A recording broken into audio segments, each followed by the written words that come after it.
చక్కనమ్మ పైడి బొమ్మ తేనె నవ్వుల జాబిలమ్మ లేని సాకులు చెప్పకమ్మ పట్టువోణి కట్టవమ్మ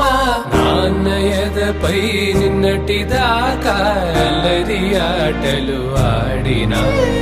చిన్నారి తల్లి లేత భుజములు నేడు చీరలు మోయునా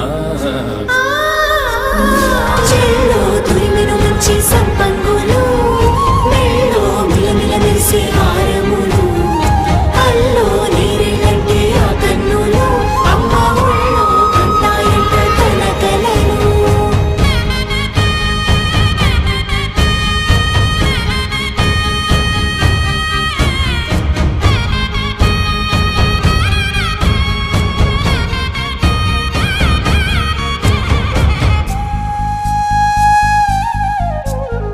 సొంపుగా గోరింట పండిన రెండు చేతులకు కోమలి రెండు చేతులకు ముద్దుల మోముకు ముద్దలుగా పశుపతి సువాసినులు కుంకుమలెత్తెను హాసినులు